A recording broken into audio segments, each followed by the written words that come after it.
quiet, it won't be safe, and it won't be calm.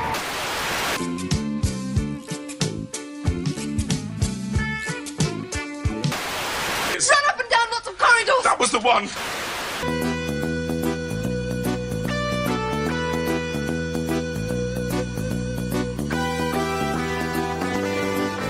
Stand off to the right, Brigadier.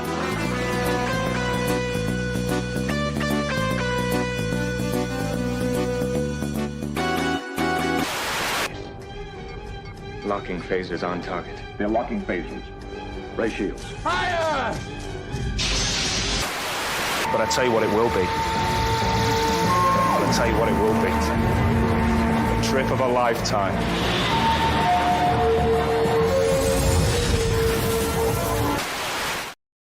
Yes, indeed, ladies and gentlemen. Good evening, good morning. I hope you do well wherever you are in the world. I was just watching that wee clip from Star Trek 2, right, with the pseudo-erotic augment. I guess we can start to call them augments much like later. A guy would come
And we're back, ladies and gentlemen. We're back. Oh! Well, that was annoying. That was certainly annoying. I can definitely guarantee that was annoying, ladies and gentlemen. I was all revved up, ready to go. I had to schlep upstairs, reboot the router. Oh, Ilana, I tell you, it's all going on here tonight, ladies and gentlemen. It's all going on here. Let me find a spoon. Let's just stir my tea. No spoon. Oh, here's a spoon. It's a reasonably dirty one. Let me clean the spoon. Okay, in a poor, pathetic manner that oh, here's a cloth. There you go. That'll do. Anyway. Where was I? I hope you're doing well wherever you are in the world. I was thinking, yes, Nicholas Meyer, right? The guy who directed. Is this Nicholas Meyer direct Star Trek 2? Hang on. No, let me pull this up. Star Trek to the Wrath of Khan. Da, da, da, da, da. Bum, bum, bum, bum, bum. Okay, wait. I'm looking at the Wikipedia. Directed by Nicholas Meyer. What else did he do? I'm intrigued. Now I want to go look at his filmography. Invasion of the B-Girls, never. Star Trek 2, Time After Time. That was actually pretty good. Oh, and the 7% Solution. That was also very good. He didn't direct. No, he was a writer on the Star Trek for the Voyage Home. Right? He wrote the 7% Solution. That was a home video one. But Time After Time, I think it was with Christopher Reeves and David Warner. David Warner was Jack the Ripper or something like that. Then he hasn't directed much. Star Trek 6, The Undiscovered Country. That was from 91. Anything else? He wrote an episode of Star Trek Discovery. Oh, I didn't know that. Anyway, is he gay? Right, because he's very good at doing the heaving chest. Right. I wonder here, let me see, personal life. Early life, career. He's got 2 children. So that sounds like he's not relatives. I don't know. He just looks like somebody who knows how to film a large rippling chest, right? With Ricardo Montalban. Right, and also all the augment people, even though they weren't, what would he call them then? I don't know. He didn't have a name for them, right? I haven't kept up listening to that Khan podcast with the guy from Lost, Naveen Andrews, is it? It wasn't bad. It was just a bit clunky, and like listening to audio that's a chore is a chore. Oh, man, I got to review a Big Finish tonight. It was. Oh, I'm so glad I didn't buy it. Right, I'm so glad. That's why I don't buy stuff up front with Big Finish anymore. Right. However, I did start listening to the Tom Baker set, Queen on the Night, Last Queen on the Nile.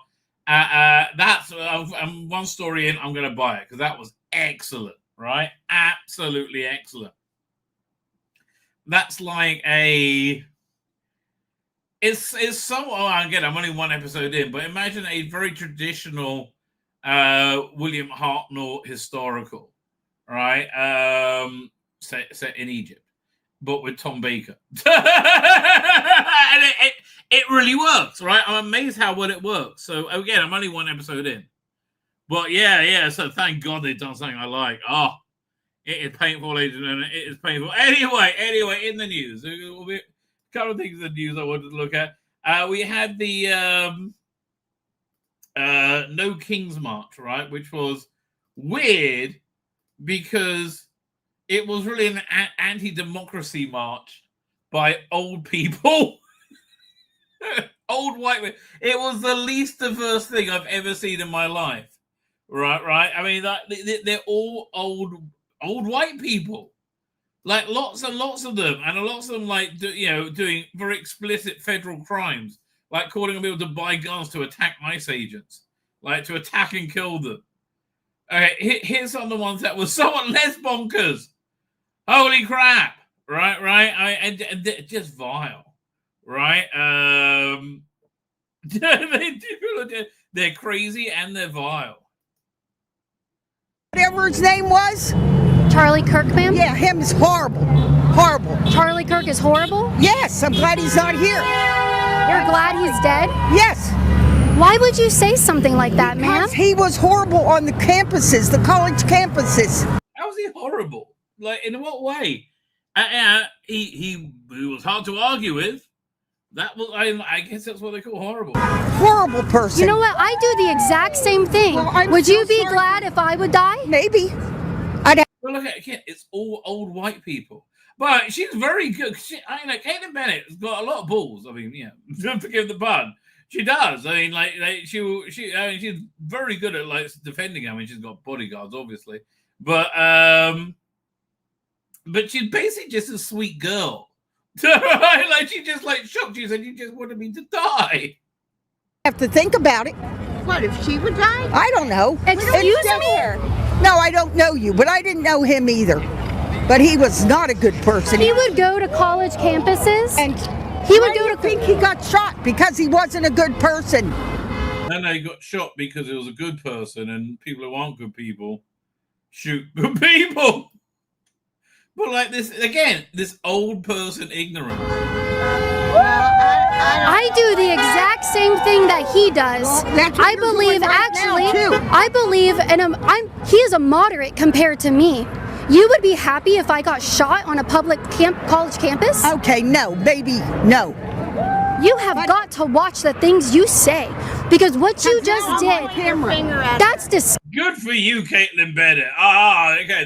I didn't see the end of this. disgusting. Don't point your finger. Don't point my finger at her, ma'am. You have got to watch the things you say. That is awful, ma'am. And I don't believe that you actually mean that. I think your feelings are heightened right now. I don't mean Again, I mean, she's being nice. I am somewhat distracted because I do fancy her a lot, and I'm like, I feel guilty about fancying her because she's like a mother now, and a wife, and I'm like, but she does look hot. I want to tell you. it, but he was a horrible person. Just How is he a horrible person? because what he was doing to our students, what he was promoting, was horrible. What was he promoting? Right. Yeah, I'm done with you. What was he promoting, ma'am? Yeah, like this. I mean, but this is what they were. Be done with her. She's pointing a finger in your face. And Yes, like, you're a horrible person yourself. And point your finger in my face and coming to this peaceful demonstration. No, you just wish death on her. That's not peaceful. You know, you just celebrate the death of a beloved member of, I don't know, the right. I don't know, just a beloved member. That's not peaceful. That's very, very, very violent. take your mic. Why would you? And put it in my face. Go down the road here. I am utterly speechless right now. That's what people do when they're wrong. They always blame you. It's the weirdest thing I've seen it my whole life over. Because I'm right a lot, and a lot of people are wrong, so they always blame you. Let this be proof right now. These people are not peaceful. Just because they're not actually committing physical acts of violence right now, they would celebrate if you died. If you believe even a modicum of what Charlie Kirk believed in, if you have dialogue like that, if you want to go out there and talk to people about any issue that they even want to bring to you to talk about, they'll celebrate your death right here. And they will. These are just not good people. We see it at the No Kings protest. That is disgusting. You should be ashamed of yourself. You should be ashamed of yourself. You know what? As you can see, this is what a little conservative girl has to have with her. Yeah, I mean, she has her 3 bodyguards, right? It's crazy. But they still they don't believe they're violent, the left. It's great. They just don't believe it. I think this guy's heading for jail. Gunn! We gotta turn around the guns on this fascist system. These ICE agents gotta get shot and wiped out. The state machinery, that's a full display right there, has to get wiped out. Yeah, you gotta go to jail, mate. You gotta go to jail. You're crazy, right? You're crazy. And they're just so they're just angry and full of hate. Wait, what's this one I saw? And a lot of it Charlie Kirk hate because then they know they're wrong, right? Old people. Check out this group of old people protesting. At their No Kings rally, just absolutely unbelievable. You know, they are showing up. They're standing up against the President of the United States, who thinks he's a king, he thinks he's a dictator. Again, look, mate, he was voted overwhelmingly by a landslide into power. Those who voted for him overwhelmingly support him. Now, we wanted the mass deportations. We're happy this is happening, right? Let's see what happens at the ballot box. So let's face it. I think Democrats are toast. And Newton is saying no. Massachusetts is saying no to dictators. Thank you, Newton, for what you are doing here today and what Massachusetts is doing. Have they noticed they're all white and old? I mean, how do you not pick up on that? They're all white and old and nasty, right? I mean, they are. They're just nasty. Yeah. Look at this. So hateful and angry, he can't even tell me any of the racist things that Charlie is saying. So I've already told you. Okay, well then walk away from me. All you have to do is They just spew their rhetoric without thinking, and then they get caught in it, and then they get angry. away. So this gentleman found out that I worked at Turning Point USA and decided to come up to me and say that Charlie was a racist and a fascist. This is entirely I was having bullshit. a good conversation. So you found out that I worked for Turning Point and you said you can't stand here and talk with me because why? Because Charlie Kirk was a racist, bigot, scum. Do you think he deserved to get shot in the neck? No, I don't think he deserved to die. I love how he did it. No, I didn't say that. Yes, you did. But do you see how that type of rhetoric has led to people in the United States getting killed? His rhetoric has ruined thousands of lives. Well, again, what rhetoric? I honestly, he had conversations and he was very convincing. Rhetoric, I never heard him be hateful to anyone. Right? I mean, yes, he didn't think women had penises. Right? Most normal people don't think you're being hateful to anyone when you say that. What rhetoric is at the forefront for you that was the most hateful? I hate his racism. He was an anti-Semite. He accused Jews of fun. He loved Jews. What are you talking about? There's never been. I mean, honestly, it's well, maybe Marco Rubio. There's been. I don't know. Maybe Charlie Kirk, a defender of Israel, right, and a lover of Jews. Like, are you crazy? This guy was the pro-Semitic guy ever. Replacement theory in America. It's actually happening. Have you not seen Europe? Have you not seen England? England's become a cautionary tale. Right? You moron. It's like, yeah, look at London. Look at any part of England. They was crying out because of replacement theory. It's insane. So regarding the racism, I myself am a Hispanic Asian woman. Okay. He hired me on to, represent his organization. God bless. Everybody needs a token. Okay, so I'm a token. Well, Charlie was just brutally murdered in front of the United States, and I think it's a big problem that we can't even have a conversation. That's irrelevant. That's kind of relevant, mate. Relevant that he was brutally murdered? Yeah, it doesn't have to do with his politics. Or our discussion. It had everything to do with his politics because people said that he was a fascist. Like, there's a sign behind you saying the fascist Trump regime. Who's out here calling people fascists in the street? Is it the right wing or is it the left wing that's out here? Look at him. He's like you can see him. He's trying to think. Labeling everybody that who's acting like a fascist? You fascist cunt. You are. The left wing, quite frankly. Oh, okay. All right. I don't think we have anything more to discuss. Okay, well, I can't convince you. You're not going to convince me. The only thing else I have to say. Why can't we have a conversation? I was having a great conversation with him, and then you decided that Charlie was a racist, and you wanted to. He's a racist by his own words. His own words. His own words were. What is the most racist thing that he said? Please give me the quote. If you were this angry, you should be able to give me the quote. Because I can give you 10 quotes right now from left-wingers who stated that right-wingers deserve to die, and we should fear getting shot every single time we go out after Charlie. I'm not responsible for. No, but that's your team. That's who you support. Every person out there, but you're a member. You are a member. What did Charlie say that was so racist that made you this upset? Please tell me, because you're out here telling people that he's a problem. Not you, him. He doesn't even know, and this is the exact problem. You were so hateful. If you would be, he is being trampled. This is awesome. Regarding you specifically, you are now coming up to me. You've been extremely aggressive, and like I said, I'm standing here and I was having a conversation with this gentleman right here, and now you're getting so angry.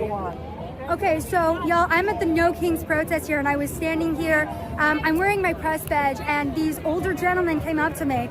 Listen, I'm sure she was hired for her journalistic skill and talent, but boy, is she easy on the eyes. Oh my God, this is a beautiful woman. Stated, what's Turning Point USA, basically asking me about Charlie. This guy right here ends up going, I can't speak to you because Charlie was a racist and a fascist. I then immediately start asking him, like, hey, do you think that means he deserved to be shot? And what exactly did he say that was so racist that made you this angry? He then went on to say that Charlie is an anti-Semite. And now I had a bunch of older people surrounding me and stating that, yeah, I'm a liar now.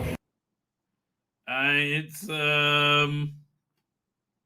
was just sad. I mean, honestly, it was just sad. That's why there's not really much to talk about. It was just sad. In England, however, it's not good to be a Jew. However, the police have come out and they've issued a statement to calm the nerves of the Jews of England. I can only assume it's going to work as well as everything else they do. The police. Let's have a look. I'm Sergeant Constable Detective Officer Peter Pisspot from Twat Valley Police. Assalamu alaikum. Now, you may have seen news reports that Israeli football fans have been banned from attending a football match between Aston Villa and Maccabi Tel Aviv in the West Midlands next month. By the way, there is a narrative going around. I got really kind of pissed off when I heard it. Right, the guy from the Lotus Eaters, one of the guys from Lotus Eaters said it, that the Maccabi Tel Aviv fans were particularly awful there. I don't believe you. Right, we've caught you lying about everything. Maybe they are, but like everything else you said negative about Jews hasn't been true. So, I don't know. I think I just think you heard it and you didn't, question it, frankly.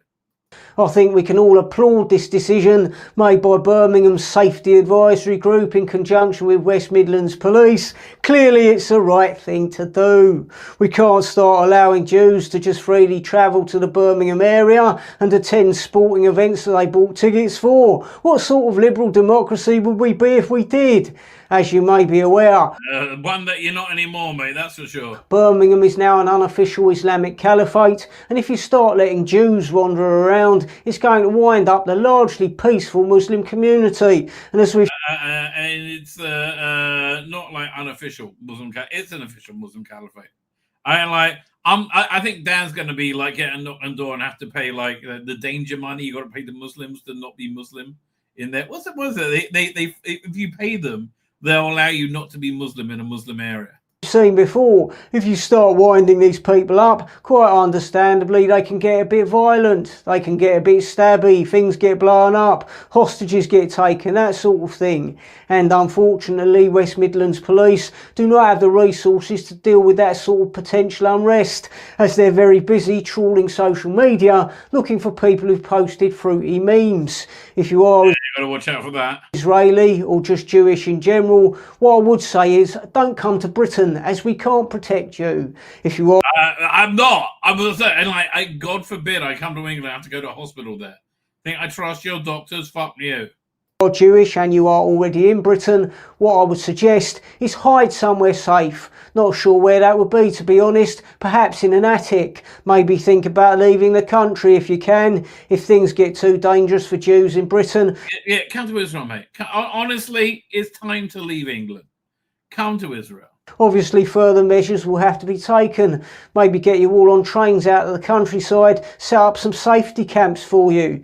You know, there's a lot of Islamophobia in this country, so we do have to respect the traditions, customs and values of our rapidly expanding Muslim communities. As a police force, we didn't do anything about grooming gangs, and we're not going to do anything about increasing hostility towards Jews. Yep, that's pretty true. As always, we're going to turn a blind eye towards anything untoward that might be occurring in the interests of community cohesion.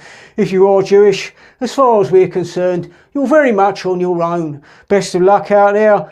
That's so true. Stay safe. Assalamu alaikum. Namaste. Kumbaya. Oh, sad. The sad thing is it's true. But there is good news. Guillermo del Toro's Frankenstein, I think, comes out today or tomorrow, right? Or this week. right? And then it's going to be on Netflix a couple of weeks afterwards, which is where I'm going to be watching it. But yeah, let's have a look at the final trailer because I bet it's going to look gorgeous. Let's have a look.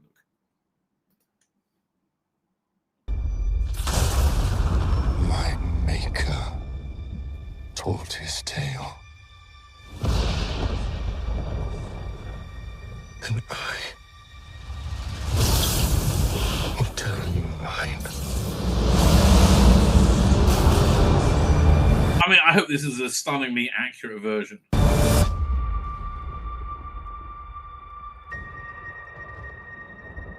Hey, that was brilliant. Shape of Water was cack. I remember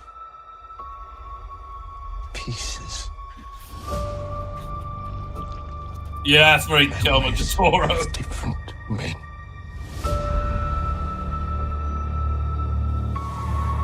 And I saw it. Yeah, if it's, I think it's going to end and start in the Antarctic, which is fantastic, right? I like. What's that? What's the one? Was it directed by Kenneth Branagh? I can't remember. Robert De Niro was a monster. It was like a companion piece to the Bram Stoker's Dracula. That was directed by Coppola. Yeah, Coppola, I think. A name.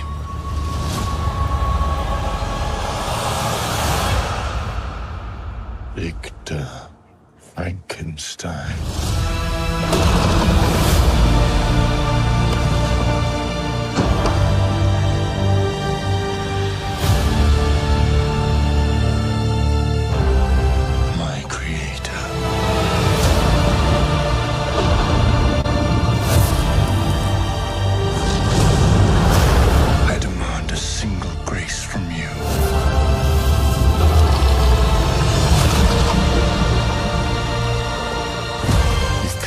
To award me love. Oh, I hope this is good and not woke in any way, shape, or form. Then I will indulge in rage.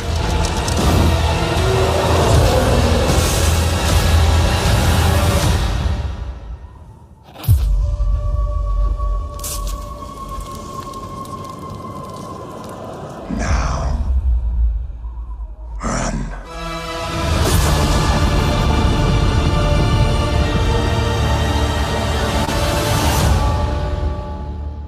And they think he's been wanting to do this for years, right? I mean, what will be this next thing? Mouth of Madness?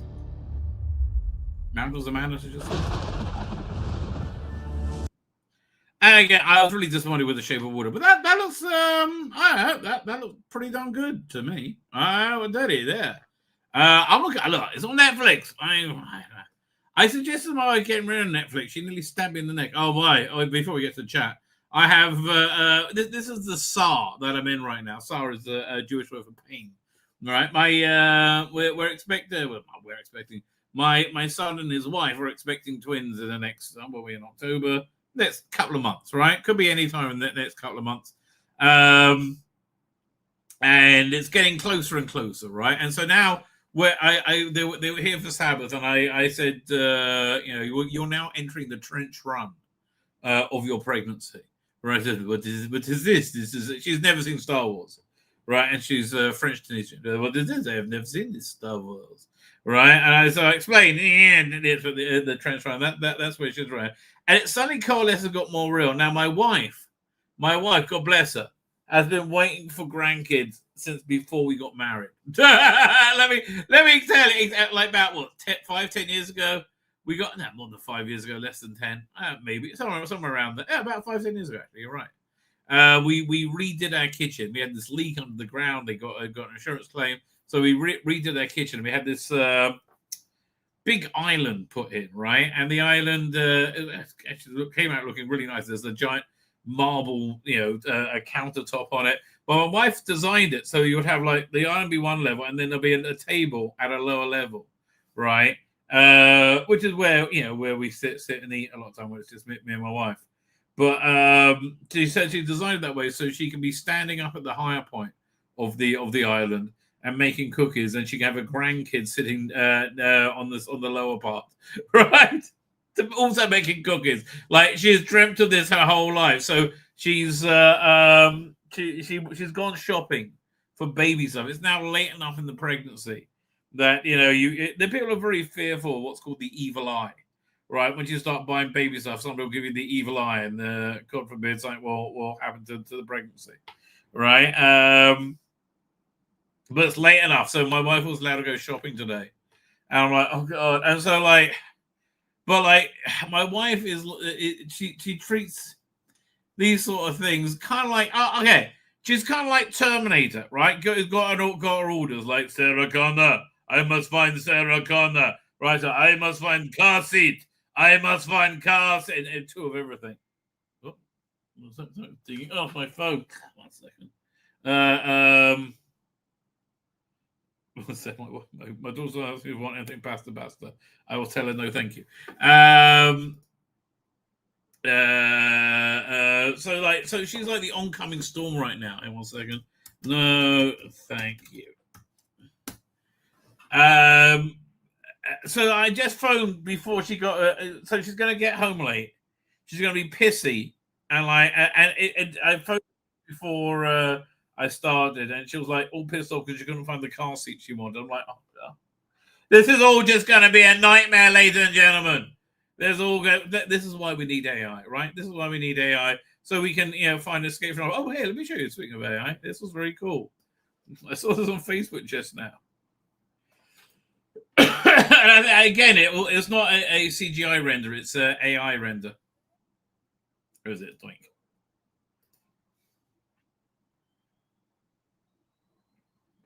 Isn't that cool? It's really done very well. There's so much we can do with AI. It's nearly there. They say 2026, the big trend is going to be homemade anime, right? With AI, homemade AI anime. So hopefully, maybe that'll be the year, right? I'll start getting into that.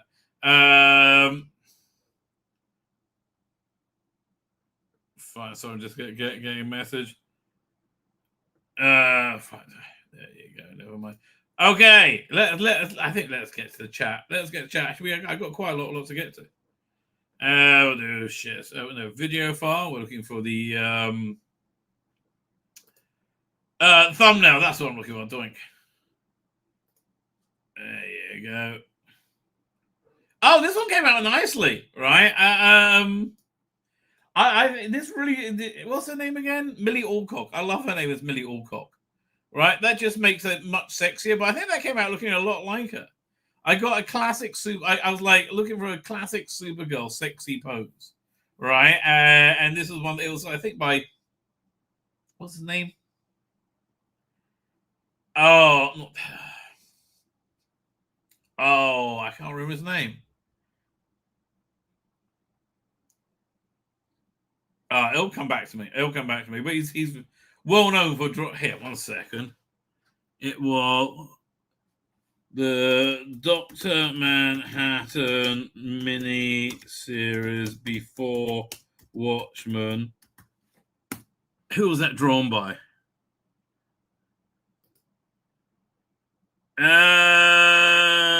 Adam Hughes. He's the one who really he's really, I think, one of the best at doing sexy comic books stuff. I mean, and he just does it so naturally, without it being overtly sexual. But yeah, then face off. So I had AI make it into a photorealistic image, and then I had to animate it.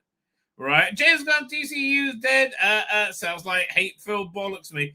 It so does. I'm sorry. I just don't believe until several things. Until the things that are in the can right now, being filmed right now, come out and fail. I don't think there's anything to really worry about. Right? I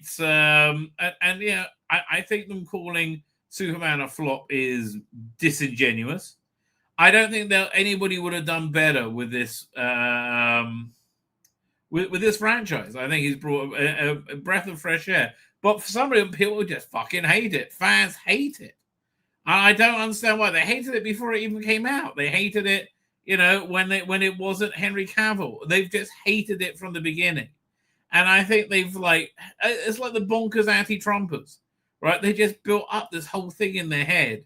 And I don't think any of this is real at all, right? I don't think James Gunn's about to be moving on, right? I think he's gotten good enough that 2 or 3 years ago. That being said, I do understand Peacemaker didn't do that well. Season 2. It's not really that surprising. You know, again, the entertainment industry just spent the last 10 years telling everybody to fuck off. What do you expect, right? So, you know, that's the landscape you're dealing with now, right? So I don't know what to say, and you still things like Star Trek, Starfleet Academy, still telling everybody to fuck off. I mean, I just don't get it. Do not get it at all, ladies and gentlemen. But she does look very good at Supergirl, though, does Millie Alcock. I'm hearing conflicting views of Japan's new female secretary. On one hand, she likes Thatcher, but can that really be enough? The analysis I that she's like one of the new wave populist conservatives, right? That was OT. How you doing, OT? Darren M is here. Doing Darren M. Thank you, Madonna. This is Jonathan Cox. Rabbi's frozen. Rabbi was frozen. It was not fun. Okay, not fun. The sense to mention. Hey, I made it early day, everybody. So glad I can be here with you. I'm sorry I wasn't there with you at the time. Sense to mention. Target time is here. I'm liking James Gunn DCU, so me too. That's the thing. I found it kind of fun and delightful, right? I like Creature Commandos. I liked, Peacemaker Season 2. I like Peacemaker Season 1. I like Superman. So far, that's everything. Right, I tell you. People can be immature monsters too. Well, I think that's going on, Digby Strawbridge. I think you're absolutely right there. I think that's absolutely what's going on. Donkey the fucking Evans is here, dude. Donkey fucking Evans. As it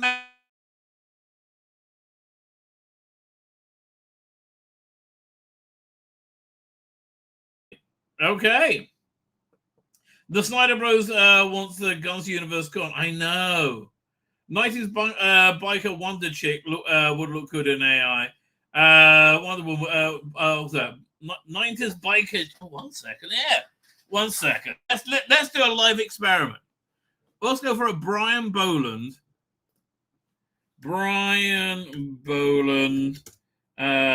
Wonder Woman. Because he did the covers during the night.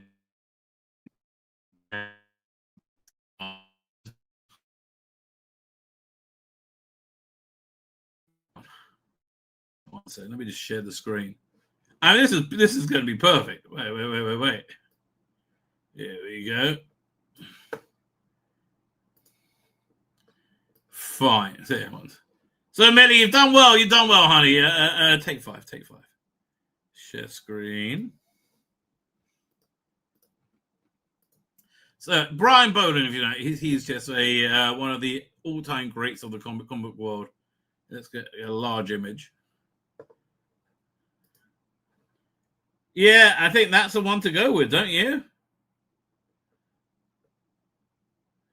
See if we can find another one that's... we'll do a couple. Yeah, we'll grab that one. Go open art. Oh, here's one of Black Canary did. I didn't know that's going to come in useful. Right, that's totally going to come in useful. Make a photorealistic version of this picture using... Okay, flux context. Okay, fine. So we put the Omni reference there. Put that in there. And we'll go... Can we change it? Yeah, we'll do that. Or can we do it? Let's do it a little bit wider. Doink. And off it goes. Let's see what it comes up with. I'm really kind of intrigued, don't you? Okay.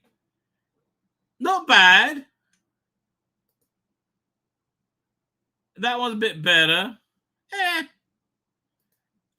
We need to work it a bit more, but okay.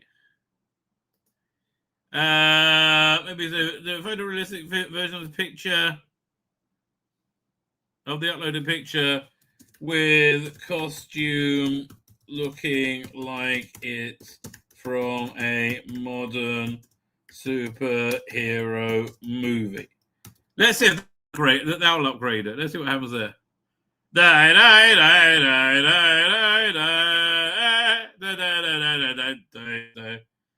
Oh, I can't. This definitely looks better.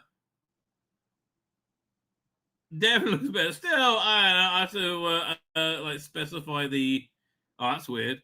I'd have to specify the materials for the costume more. But yeah, you can certainly expect Black Widow. Was it Black Canary to be showing up at some point? Anyway, ladies and gentlemen, where should we start? Actually, we've got quite a bit to go through. 1 second. Let me delete all the files that I've already gone through. We've done all the No King stuff, right? What was that tripod? I thought that was very nice. Oh, we've got that to look at. We can start there. Got a nice bit of colorization. I've got a bunch of Big Finish stuff to look at. Oh yeah, maybe we'll start with those reviews. Should we start with Big Finish reviews or not? Or maybe, and I don't know. We will get to them in due course. Let's say that. I want to talk about that as well. Oh yeah. Actually, we actually got quite a bit to talk about. So where should we start? Let's look at this bit of colorization, right? Which I think I think it was just released today, and it looks absolutely fantastic. Oh, I got a tab that's like eating up my system resources. Just trying to work out what it is. Yeah, 1 second. Let me close down Windows that I'm not using. Oh, I think I got it. I think I just got it. There you go. Yeah. Over here. Oh, let me get to that as well. Doink. There, who's the dog? Barbara, what you like? So, okay. Obviously, I think it's very good. Here, let me just see if I can find more information about it. Like who did this one? Hang on. It was sent to me by this bloke.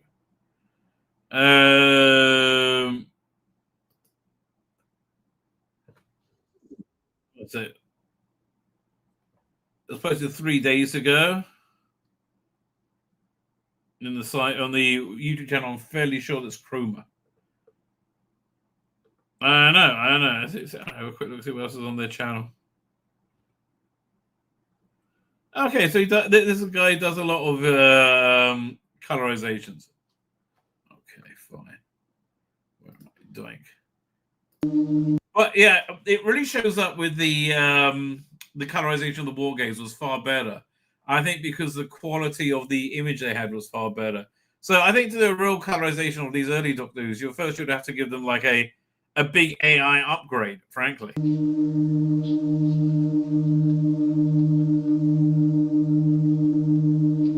Close the door, Susan. See, I don't really approve of the green tint to the TARDIS. It was supposed to be like bright white.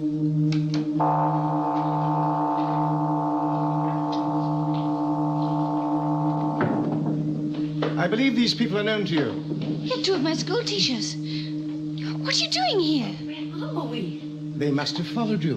That ridiculous school. I knew something like this would happen. We stayed in one place too long. Why should they follow me? I'd say, look, I mean, good on him, but it's not that great, right? It looks somewhat monotone.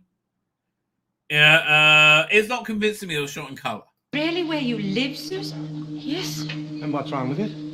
But it was just a telephone box. Perhaps. And this is your grandfather? Yes. Well, why didn't you tell us that? I don't discuss my it does look like television from the era, though. private life with strangers. But it was a police telephone box. I walked all round it. Barbara, you saw me. You don't deserve any explanations. You pushed your way in here uninvited and unwelcome. Look, good for him. Again, fan stuff is where everything is now. But here, let's compare it to War Games for a second. I'm pretty sure I got a copy of that. Look. I think I got a copy of that because it was. I said to myself, "I'm never going to watch this again, but this is going to be very useful to have for the show." Let me see. Daleks in colour. If I got the Daleks in colour, I got to have the War Games in colour. No? Oh, here we go. Doink. Found it.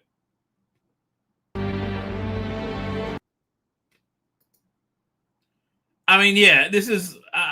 this looks much more naturalistic. Great. I do like the... yeah, look, I mean, this looks fantastic. Does that mean you can't do as you promised and get us all home? You can't unless... Doctor, you mustn't call them in or it will be the end of us. They'll show no mercy. You stop the fighting! Do as you're told. So yeah, I mean, it's like, this is really the gold standard. Sadly destroyed by Ben Cook's cack-handed edit. I mean, although, in fairness to him, I don't like being fair to him because he's a very unfair person, right? In fairness to him, you know, the idea of taking the War Games and making it into a, was it, hour and a half presentation, it's a dumb idea, right? It is a genuinely dumb idea. But many people say it's a generally dumb idea making Doctor Who super queer. One of those people, of course, the great Peter Purves. Now, Peter Purves, to me, I first knew him from Blue Peter. But I mean, he just seems like such a gentleman, right? He really, really does. It's not Doctor Who Peter Purves that hits out and one says, it's really not. Doctor Who isn't about a space-time traveler who's super queer, right? Who has adventures with chicks with dicks, right? That's what this Doctor Who is.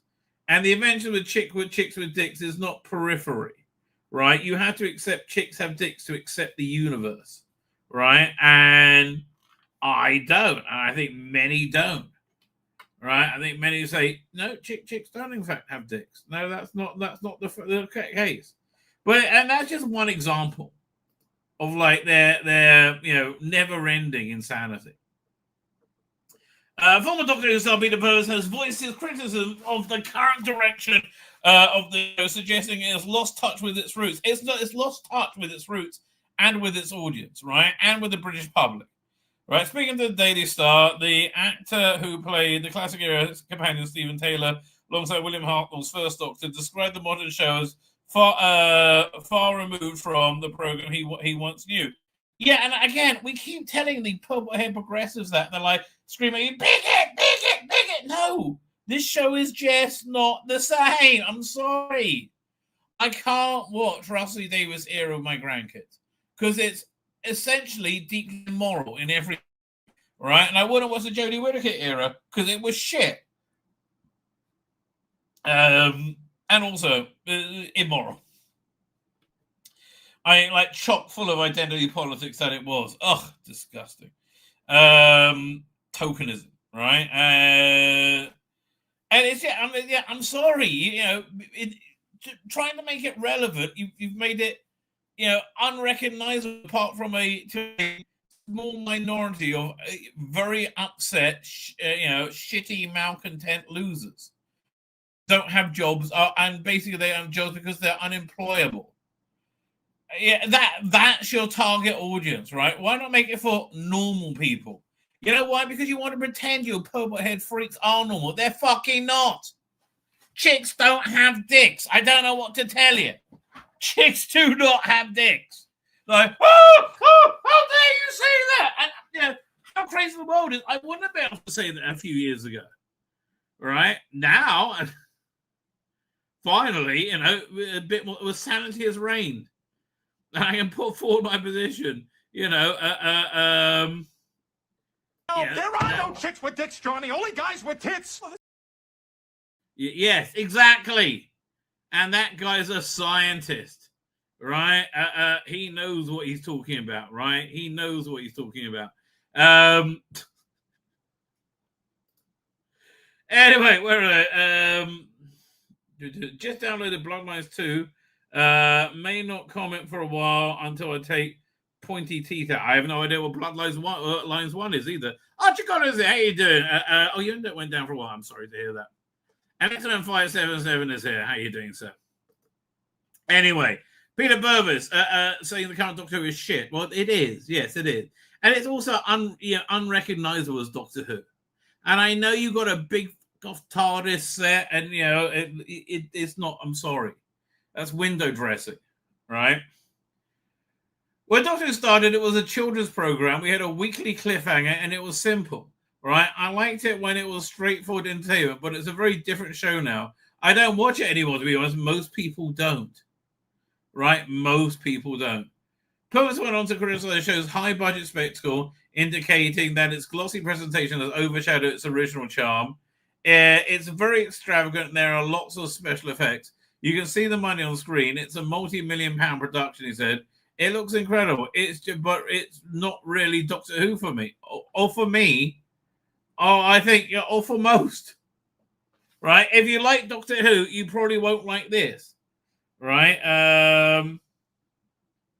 Yeah, that's really what I'm like. If you like Doctor Who, you probably will not like this. If you don't like Doctor Who, well, this might be for you. You know, people that said, "Oh, I've never watched Doctor Who before, right? Never been interested, but now then obviously Doctor Who isn't for you, right? It's just not for you." Yeah, it's money poorly spent. The activity is strayed from its roots, strayed too far from its roots ever to return to its earlier form. It couldn't go back now. It's gone too far back, he admitted. I don't know. It depends. I think if they just rebooted with a very traditional Doctor Who, with a very traditional lead actor who was good in the role. Look, for me, the skin color really doesn't matter. Really, I think afterwards, unless it's a really great actor, I would go for a white male. Because, I was very on board for shooting, right? I really was. I was like, well, he's got a great smile. Everything is great. I was genuinely on board for him, right? Now, if they cast somebody, a black actor, I'm going to go, oh, fuck me, no. Right? And he's got a whole barrier to win me over. And that barrier wasn't there before the wokies took over. It's interesting. I was having this back and forth with somebody commenting on my on one of my videos, right? Saying Star Trek's always been woke. I'm like, no, it hasn't. I basically explained that woke is the opposite of what it pretends to be, right? It's they are illiberal bigots that hate everybody, right? Essentially, and then he brought an argument to say of Doctor Who. I think maybe it was about Doctor Who, an argument to show how Doctor Who has always been woke, and it was all about people's skin color, right? And I was like, yeah, but if you're not woke, you don't really, if you're not woke, you don't obsess about people's skin color, and you don't really notice, right? When they had a black astronaut in what's her name, 10th Planet, it was like, oh, that's cool, but it wasn't like such a big deal, right? It was just a kind of cool thing to do. Right, but that was it. Right, that was it. Has it gone too far? I don't think so. But then again, I really want it to come back and work. So I don't know. I don't think it's gone too far. Right, I think it can certainly climb out of the hole that it's in. Right? Yeah, I genuinely do. Now here's an interesting thing. Was it Doctor Who star Millie Gibson? Horrific, awful, dealing with rumors. So. It was rumored that Millie Gibson was fired because she was a diva on set and she was late to set and she was hard to deal with. I don't know. It doesn't strike me as that's possible on this type of production, right? I mean, you're controlled like every which way, I would have thought. Like getting you to set and things like that. So I just don't see that happening. Well, I might be right. I have no idea. It seems like that's an avoidable problem, so I don't see it really happening. I think, honestly, the series came out and it did very badly. Did much worse than they expected, and they needed to blame someone, right? And they think, well, obviously it's not diverse enough, and so we should get rid of the white straight girl, right? And I don't think they put it in such terms, but I think that's what really went down, right? I said, oh, maybe we need to be more diverse. We need to get somebody not white as a companion. I was like, okay. Again, the woke is done us though, because the woke is all really racist. But they don't understand. If you don't obsess about race all the time, you don't really think about any of this stuff. It's not really a big deal. Dr. Emily Gibson on the horrific experience of not being able to defend herself from rumors, even when she knew the truth. Well, who's anybody going to believe you, though, darling? So by now, you know the deal. Before we can know what's going to happen with Shooting Gatwa's 15th Doctor regenerating Billy Piper's 16th. No. I mean, like, look, people do, insanely stupid things. Right? And there may be some streaming partner that wants to continue this Ross Lee Davies Doctor Who with Billy Piper. Maybe they do. I don't know. I mean, like, I think Bad Wolf definitely hold the they're the ones who have to make Doctor Who, right? And they really wanted Ross Lee Davies to continue, but I think, as I understand, Ross Lee Davies is gone. All right, but they're still insane, and they probably still want to go in the same direction. I don't know. So, but I just don't see it happening, right? But again, look, they're making Starfleet Academy. Yeah, and you go, well, how? I don't know. I just don't know how that sort of thing happens.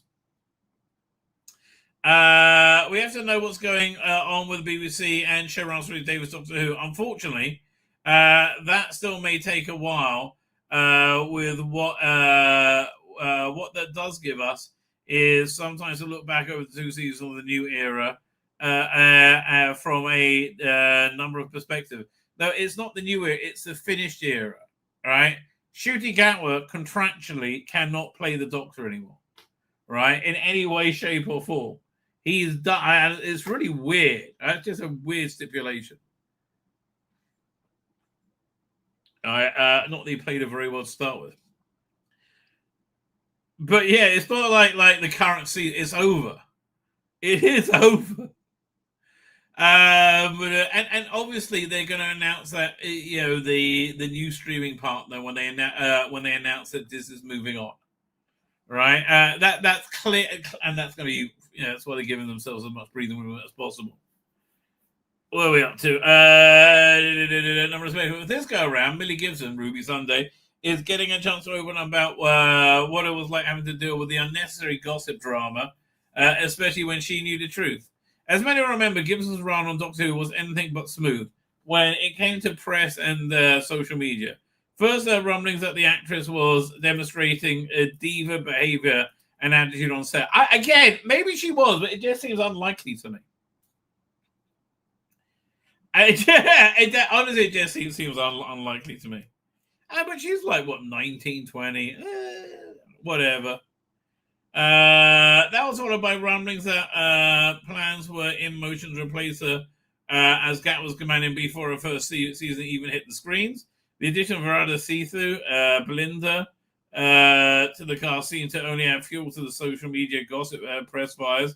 By the time the final credits rolled on the second season of Reality War, it was pretty clear that Gibson Sunday didn't appear and actually played an essential role in the two-season overarching two-season storyline. Yeah, and obviously she had an important role. That was the whole thing was written around her, and then it was clumsy, like get Belinda home, and then they forgot about it.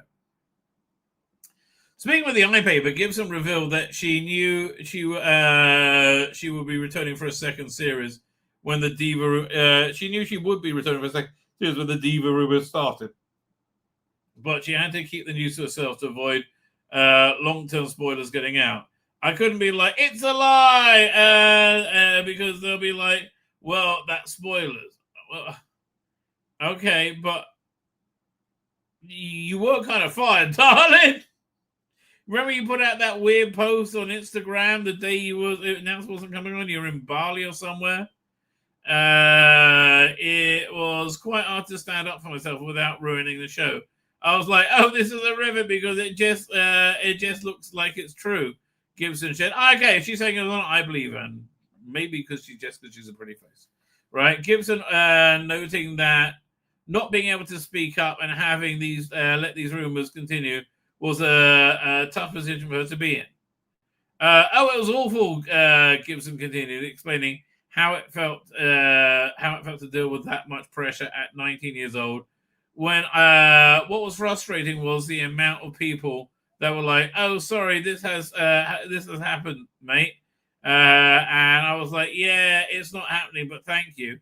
She sharing an example of the kind of reaction she would receive from folks who believed that the rumors that she was being let go from the show. But you were let go from the show. You're in what, one episode, 2 episodes? I can't even bloody remember. You weren't the companion for the second season, right? You are aware of that. You want to go for one person Gibson could rely on during her run on the show was Gatwa Flipperilli, who had more than his fair share of experience with social media and gossip press rumors mongering. Again, what rumor could you gossip monger about Shooty Gatwa? I mean, like, he's pretty like, oh yeah, I'm a gay fuck bunny, and that's the only way I play anything, right? He's had, and I believe he was a massive tool and diva. I think he probably was a diva. He's had his time with that, and it's just about being able to try and shut it out, Gibson said, of her co-star. So I don't know. Do you believe it? I don't know if I believe it or not. Genuinely, I don't. Maybe. I don't know. I think she wasn't able to respond to rumors, but the idea that she was, as in the second series of Doctor Who as the first one, right? I mean, it's just not true. I'm sorry, it's just not true. What's this? Fans and writers have always been obsessed with the Doctor Who ending, but the show and the characters always been found ways to regenerate. Well, it's going to have to now because they killed it. All right, it's like, yes. Fans and clickbait chasers like us keep harping on about whether Doctor Who's in place on indefinite hiatus or cancelled. I think there's plans to bring it back, but I think it's currently out of production.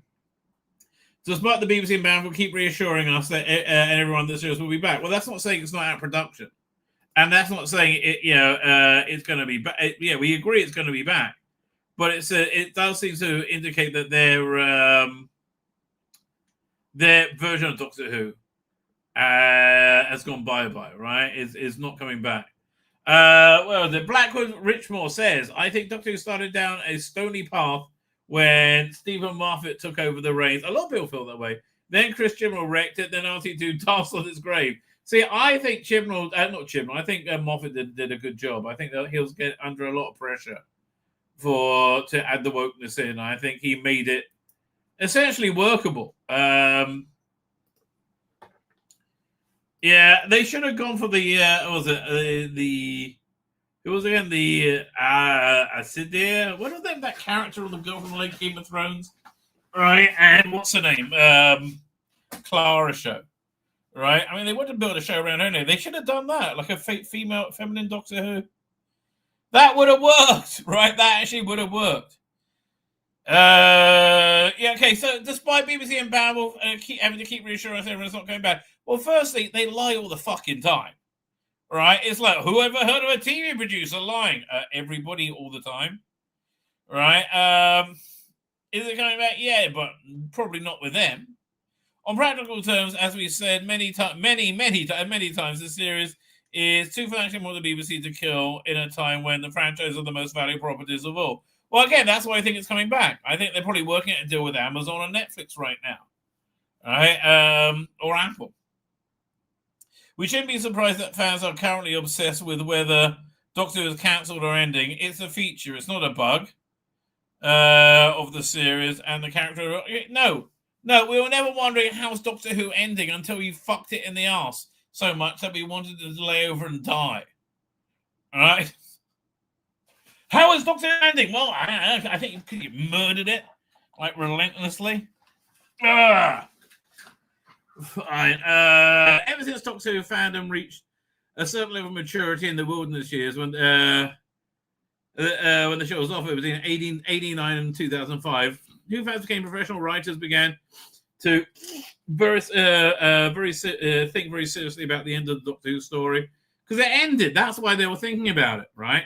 And I think a lot of what Doctor Who at the time, especially fandom, was continuing the story. That's why I think the what's the name? I think the New Adventures, followed by the BBC Adventures. T says James Gunn is an overrated credit. Well, yeah, everybody has an opinion, baby. A shield is, says Archer Collin. You're absolutely right. Right, that was so set up for it to be a series. It seems to be naturally something about any popular mythical character. Ever since the 1980s, there have been official, i.e., published stories about the ending of Superman, Batman, and Wonder Woman. No, dude, you're distracted. The show has ended. It's like, why are people thinking about the ending of Doctor Who? Because it's ended? Maybe. That's scary. Straight in world showrunners on forging a legacy. On forging legacy during final run. Oh, don't try and forge anything.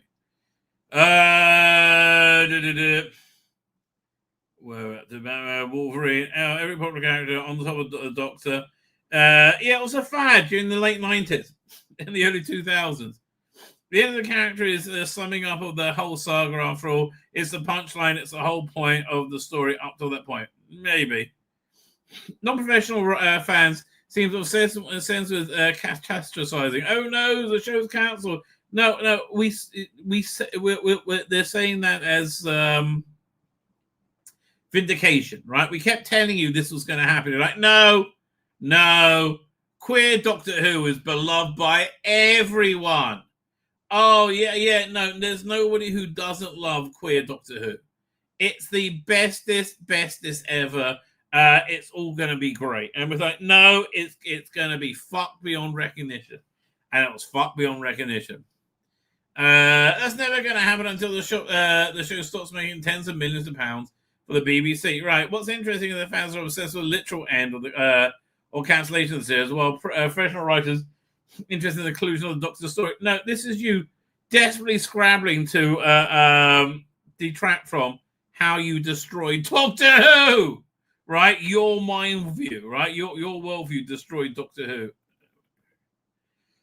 Before Russell T. Davies brought back the canonical version of Doctor Who in 2005, there was already several official stories to feature in the Doctor's End. And it's funny that the first one came from Stephen Moore. That's not an official Doctor Who story, The Curse of the Fatal Death, please. The comically spoof show that lovingly keeps canon and tropes of the series intact as comedy about endless death and endless regeneration. There was Doctor Who Death Comes to Time, the official BBC produced audio drama, originally serialized on BBC Radio. I thought they only had the first episode. They did the first episode on BBC Radio, and then they didn't pick it up. All right, and so then the website picked it up to finish it, as I recall. That's what I think happened. It features the final death of the godlike Seventh Doctor at the end, which feels like an alternate universe story. Yeah, you got the Brigand turning up with a military space shuttle and a fleet of them. Even on Series Return with writer Paul Cornell, the most influential writer from the 1990s version of, I wouldn't say the most, but yeah. Also contributed to the series, wrote The Last Doctor, a Christmas story on his blog in 2009, which featured a dying, undescribed Doctor at the end of time trying to find one last trick to save himself in a dying universe. Good writer, Paul Cornell, but a bit of a douchebag, all things considered. Even Stephen Moffat admitted that when you introduced River Song in a two-part Silence in the Library story, she came fresh from seeing the future Doctor die in her arms. She did? Oh, I'm so confused. Wait a minute. When did she think he died? Oh, well, that was from... What's his name? When the spacesuit. And they burnt the body, but that turned out to be like that spaceship that could look like people. Whatever. That's quite a good idea. With dinosaurs, though he never put it in the script. When Chris Chibnall introduced the Timeless Child and destroyed the show to the lore, no, it didn't take, right? He may have come from the end of the Time Lord final and final end of the Doctor, who would then fall back through time and begin the story again as a blank slate, a timeless, eternal. And well, what? That was his plan? Let's go back again. He may have come to an end of time. Well, he may have come from what? Where could the child have come from? Than the end of time and the final end of the Doctor, and then fall back in time to start the story again. I think you're crediting Christian with quite a bit more talent and ideas than he has. Doctor Who is always ending and beginning again. Yeah, I know. You're trying to dissemble from the fact that your bonkers brain dead stupid ideas did indeed kill Doctor Who, right? Because they did indeed kill Doctor Who. This is what makes the Doctor Who unique amongst pop culture. The Doctor is always ending and always beginning. Ever since the regeneration was introduced, the show keeps going. It's opened up an entire mythical layer to the character that makes them literally endless, constantly dying and always rebirthing every day. Yeah, you're saying they killed it, right? Exactly. You're saying you killed it. Yes, we know. We know you did, right? We know you did. Now, this next story I want to get to, because it's the 10 greatest CGI moments in Doctor Who, according to what culture. Actually, I've got a bunch of articles I really need to go over. So, the thing, I looked over this article, and what annoyed me is they didn't have what I think is the first use of CGI in Doctor Who, and it blew us away. Ethan Burkhardt is here, don't you? So thank you for joining us. Right? It blew us away when we saw it, right? And I'm not talking about the Sylvester McCoy opening, which was a bit dodgy. It wasn't really there yet, right? This is the first time we could have practical special effects, and it wasn't actually in Doctor Who. It was in the spin-off, Autumn, which was, they did a lot of spin-offs in the 90s. Direct-to-video spin-offs. Oh, here it's doing. Autumn, it was actually pretty good, Autumn. Right? But Autumn 2, I think that the first two were done by Nicholas Briggs and they had a big falling out. And so somebody else took it over. But as I recall, this is the... So here, I'm going to show you what was the genuine first look. What's this? Okay, fine. Of CGI Doctor Who.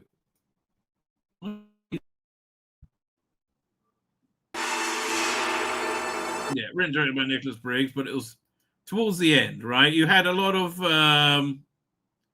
very Doctor Who iconography, if want a better word. And I know this looks pretty shit, but it was actually kind of, we were kind of blown away by it. It was very cool at the time. Oh, here, there it is.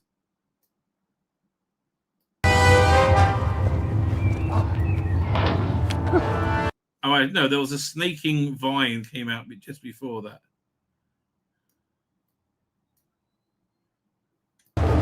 We've succeeded, Lockwood.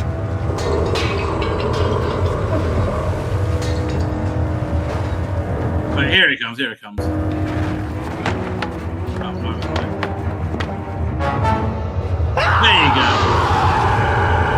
This blew out my... I'm going to tell you, when I saw it, it literally blew my mind. Like, I can't believe it. It's actually happening in Doctor Who.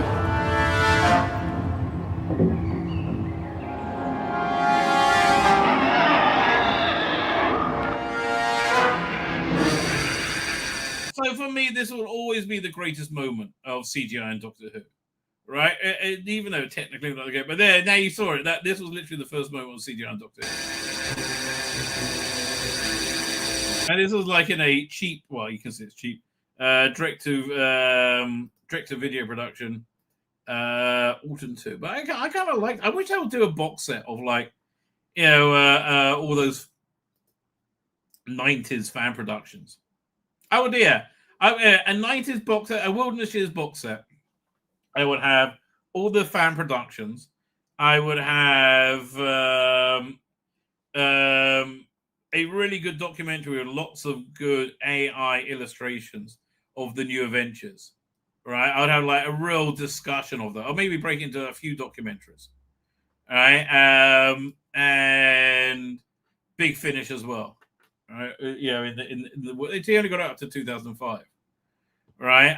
And again, lots of AI illustrations, like animated illustrations. But that would be great, and of course the 90s movie. I guess something about the comic strips of the time as well, right? But yeah, that'd be an awesome box set. Is that a Nakaline feeder? No, it's a. Is this the third autumn video? No, the second one. Right, second. That's a giant Alpha Centauri, giant Centauri. No, it was a nesting. Anyway, let's see what they say are the greatest moments of CGI. And the number 10 one is the TARDIS collapsing in Eve of the Daleks. Now, I don't want to give any credit to Jodie's Doctor Who, right? But in all fairness, but I do often. You know, a lot of the production design and this sort of stuff is excellent. Genuinely excellent, right? I thought their Sontaran design was spot on. I thought their Cybermen design was spot on as well, quite frankly. Right now, I remember this this effect. The TARDIS is what was it from Flux? Was it all destroyed or beat up? I can't remember.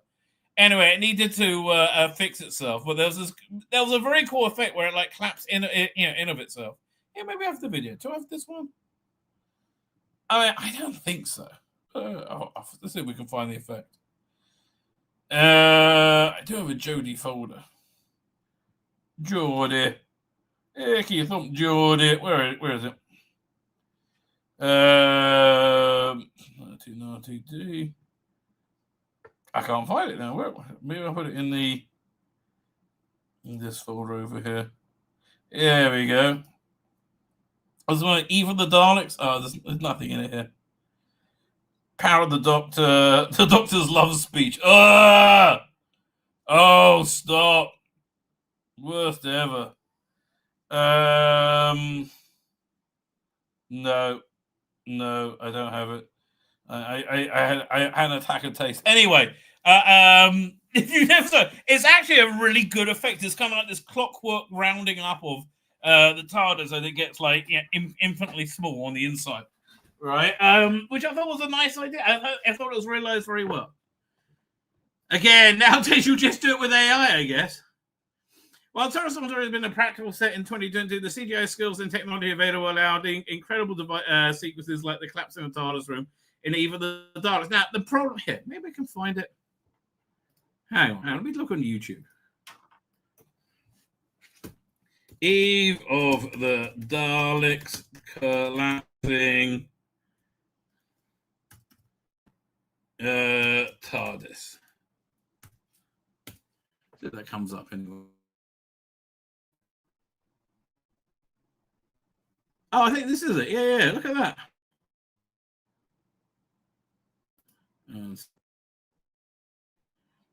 And again, I mean, other than Jodie Whittaker running through the scene, essentially spoiling it, it's a pretty good effect. Hang on, doink.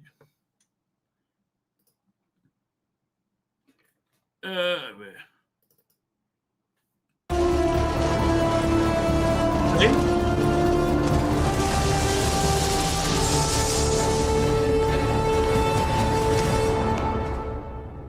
It's actually the best the TARDIS ever looked. Let's look at that again.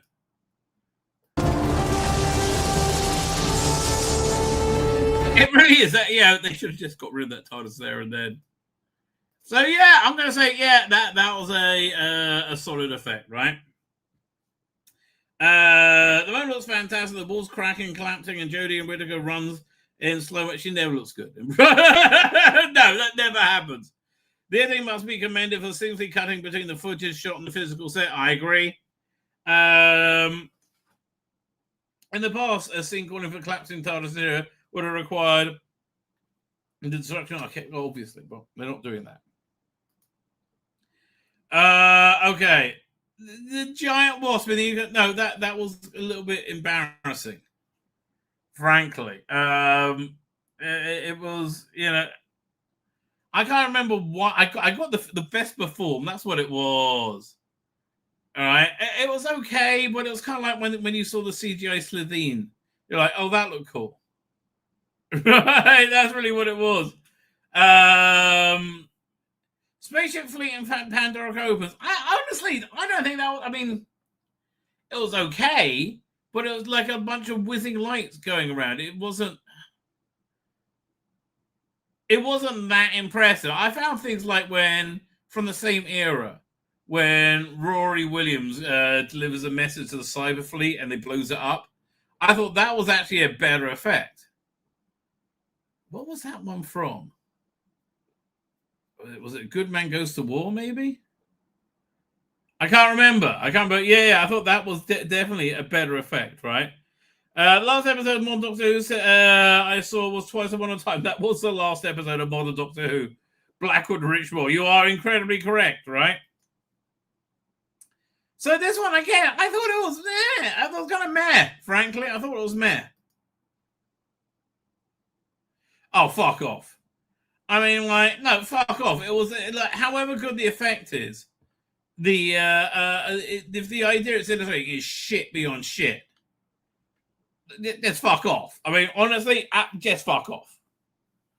No. No, this isn't a joke. While most people have grown accustomed to seeing the Sonungra conundrum appear plenty on worse lists, well, not surprising. It does have one saving grace that you could genuinely be considered great. The Pating. Say what you will about the episode, but the Pating is one of the most convincing CGI creations we've seen in Doctor Who. Not really, because it just was so stupid. 2018 technology. I don't know, maybe I'm being a bit bar humbug. No, it was too shit. I'm sorry. It was too shit. The colony ship in the world enough in time. I thought the concept was good. The realization was okay.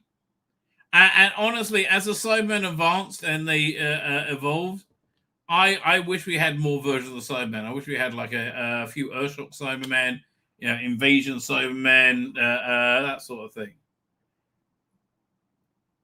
I don't know. Here, let's have a look at this shot again. Maybe I'm being unfair to it. There we go. Doctor Who. It's Capaldi. No, Series 8, my mistake. Series 10. Doctor World Enough in Time. Right, it opens up with that shot, I think. Let's have a look. Oh no, it opens up with this awesome cliffhanger where he's regenerating in the snow. Which is fantastic. Oh, here it is. Let's have a look.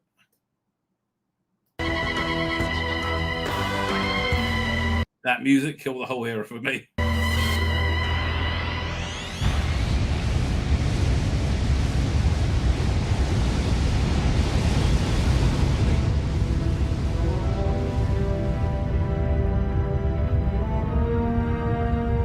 A bit Red Wolfy to me.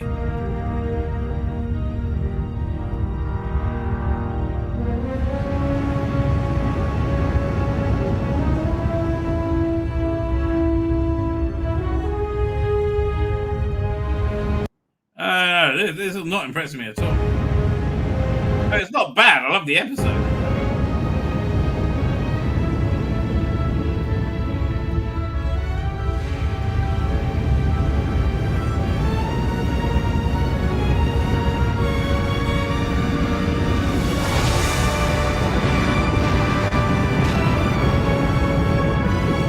All right. That was pretty good. But again, I mean, it just feels to me that was there to tell the story rather than to be a great effect. How about the Toy Maker flat packs? Come on, open up. I found that fire monster thing in what's the one? Chibnall wrote it with David Tennant, where it was in real time. Not Countdown. What was the name of that show? With Keith Sutherland. It was a riff on that. Yeah. Keith Sutherland real time show. What the hell was that called? It was huge. 42. That was what it was called. 42 because they have 42 minutes in real time. I thought that was better. Red Bull should have showed them. That's probably true. 42, 25. No, we were close. Anyway, so they're saying this one, the toy maker flat packs a giggle. That, okay, fine, I'm going to agree. That actually had good effects. But when they're coming to a shit story, it's a shit story. What? Like, who cares? Yeah, and they put tons of money into it. This was good. The planet in the sky and the Dalek invasion and Stolen Earth. Yeah. Honestly, I found Russell Lee Davies 1 era effects better than Russell Lee Davies era 2. Maybe because they had more heart to them. Now, did I like the 30th Doctor regeneration? It was a bit schmaltzy, right?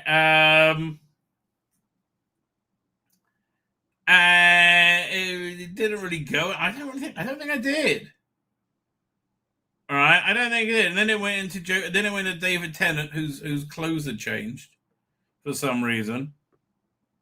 What's this? So realistic was the CGI that the Lulworth estate, private owners of Durdle Door, feared they would encourage fans to endanger themselves by attempting to reach that location, and they accused me of dishonesty for not revealing the nature of the scene when they request. Wow, it's interesting. I mean, it looks nice, but again, it's just kind of that was a great effect. And they had this like bone breaking sound that went with it. And it was really, you know what it was going to affect? Because it was illustrating a genuinely horrifying moment. Yeah, let's pull that up. That's worth looking at. That be Chris Eccleston. Ninth Doctor.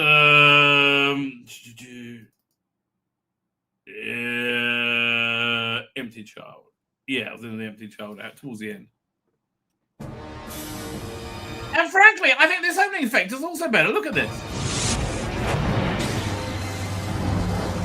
We'll see you, man. Yeah, I'm sorry. Oh, man, did I call when to pick this? Oh, here we go. So there was this like crunching bone effect, that sound they took out. It was too gruesome, but they accidentally kept it in the second part.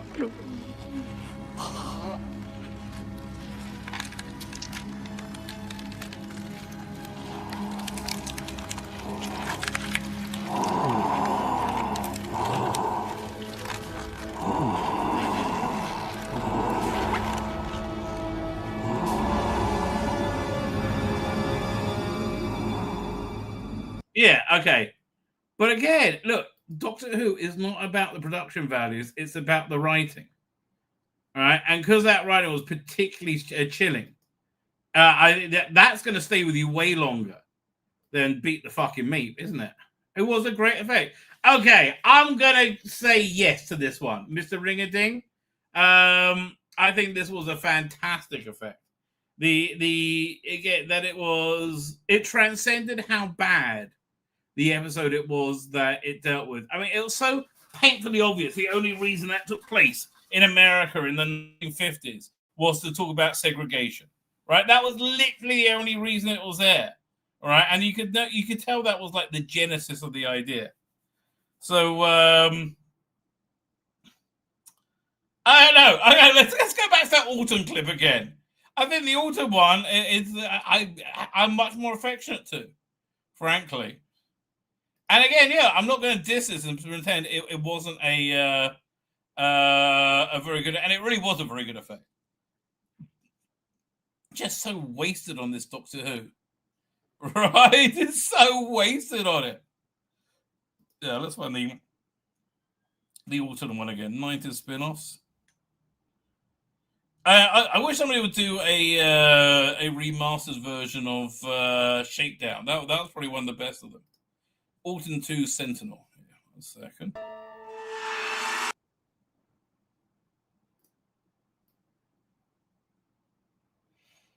Honestly, so they should really kind of like dig these out somehow. Revive them. Because these are strong little stories.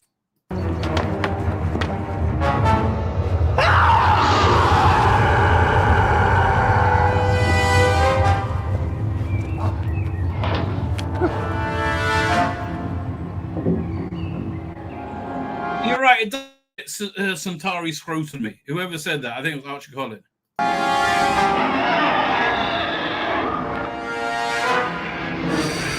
And honestly, I think that one is significantly better than the one they did on the Blu-ray release. What was it? The season 8 Blu-ray?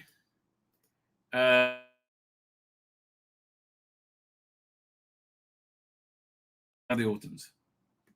Let me find that one for you.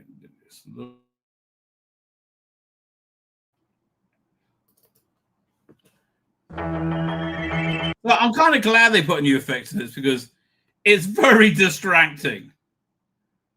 There we go. The original one is just like a weird smudge. Here we go.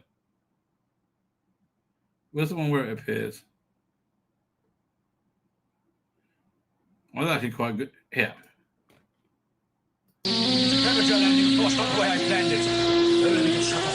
The impossible, they've taken control. No one can stop them now. Your press.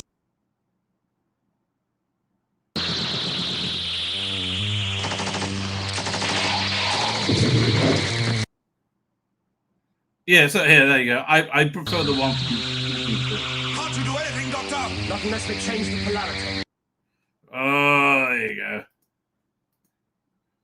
So honestly, I don't know. It's Doctor is not really all about its production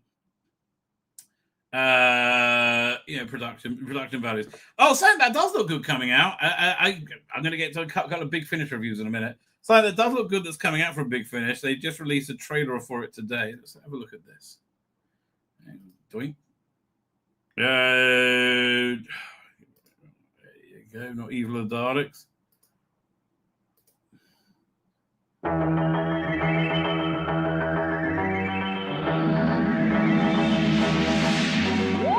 So this is a trailer for the new third Doctor release. I think coming out next month.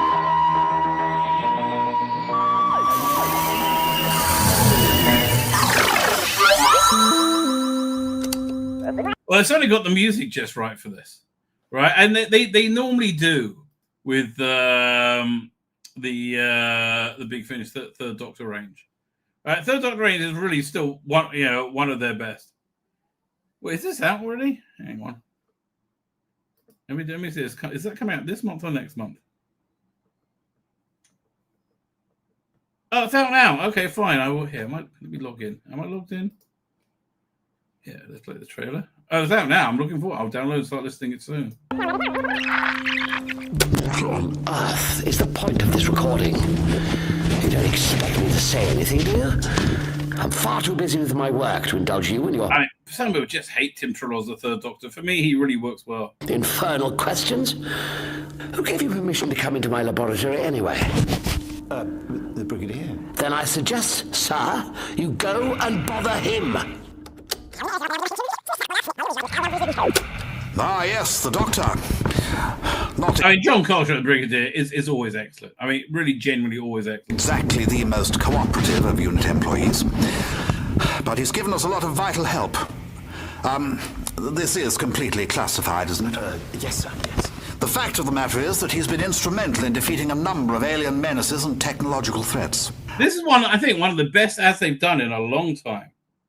Oh, my wife just sent me a WhatsApp. I'm scared to look.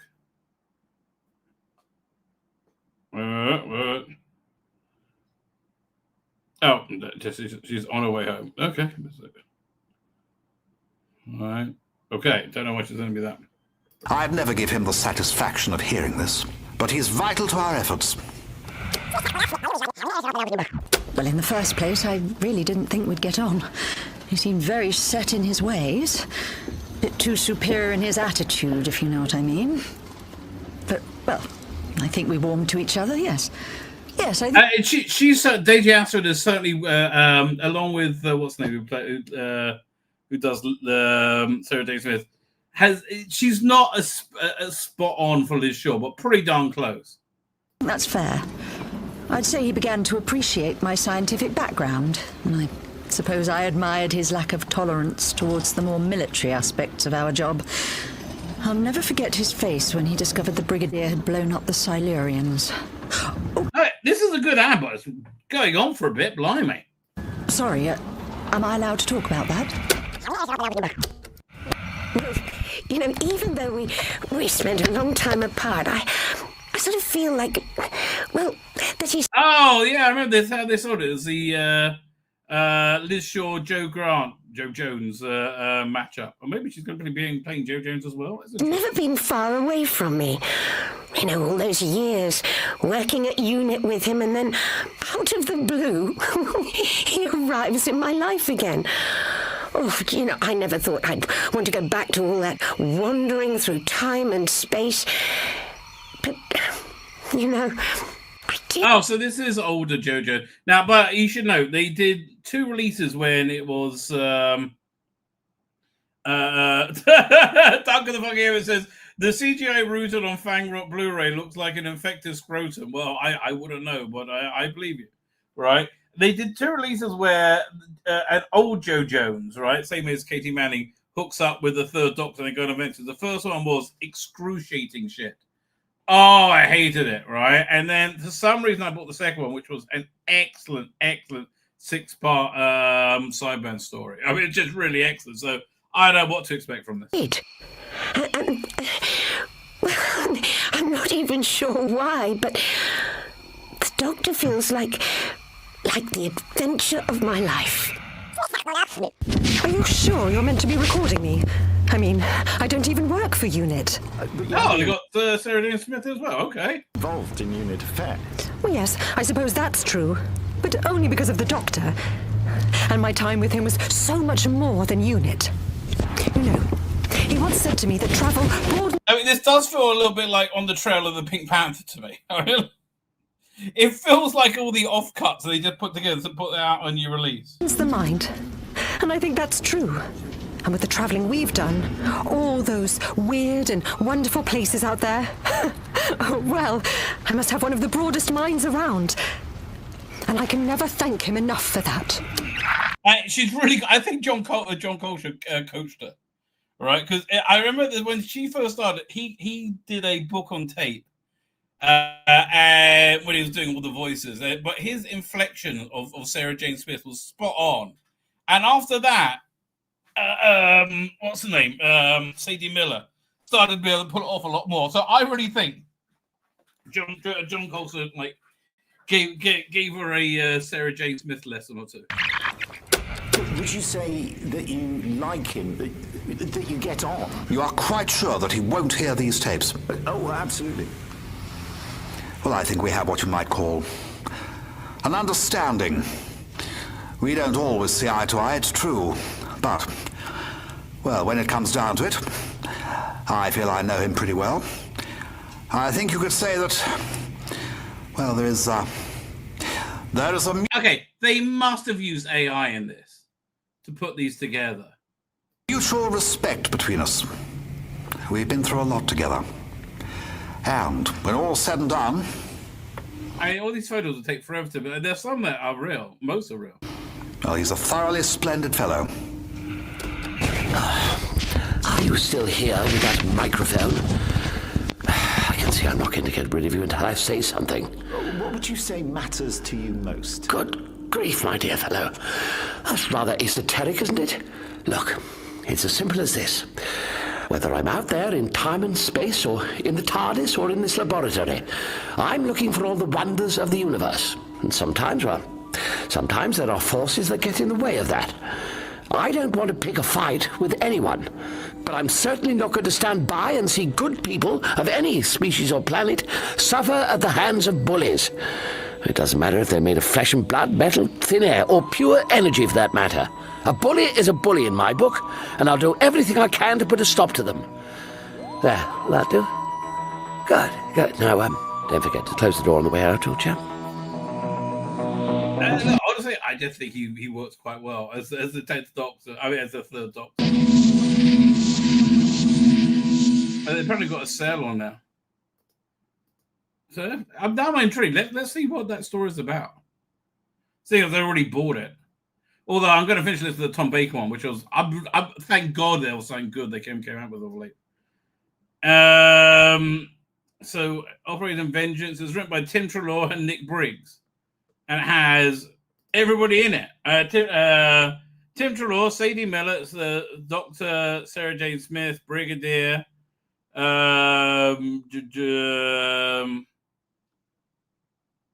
Katie Manning, Joe Jones, but they don't list what's the name in it? Sarah Jane. That's weird because they just announced it on the trailer. Fine. The Doctor makes an unexpected return trip to the planet Consomia. This time with Sarah Jane Smith. The traumas of his previous visit with Joe Grant are apparently long forgotten, except they are not. Can a long-defeated danger be rearing up its head again? And the plight of a young British soldiers retreating to Dunkirk in 1940 be the catalyst for this an unraveling story? Unraveling history. That sounds very Nicholas Briggs to me. Dr. Sarah and the Brigadier must embark on a mission of mercy with Joe Grant at its very heart. Well, that sounds pretty compelling. All right, it does sound pretty compelling. But it sounds very experimental in the trailer. But that sounds very compelling. As I said, I've already bought it, so I'll be listening to it soon. And I'm quite surprised that Starcourt's got another season. So I don't know why the headline is Sarah Jane meets Liz Shaw. She did on the last release, right? But this is a great cover. Man, that's a really good cover. I wonder if they're using AI for these now. And if they're not, this is crazy. Can you imagine how people will figure out? The Imposters, I like it because nobody is the original character. Nobody's played by the original artist. So the most dandiest Doctors returns in first and 26th. Third Doctor release has been has a complicated case of crack that will require help from several of his friends. The Imposters, written by Alan Barnes, always a good talent. Right, always a safe hand. Begins with the Doctor Triple Sarah Jane Smith and the Brigadier investigating a top secret technology that, as the mystery becomes more complex and surprising, the Time Lord finds himself reunited with an old unit colleague, Dr. Liz Shaw. Okay, so it's slightly older Liz Shaw. Okie dokie. For the first time, Sarah and Liz meet. It's the first time Sarah and Liz met, but with everything from wrestlers to threats to outer space to deal with, there won't be much time for pleasantries.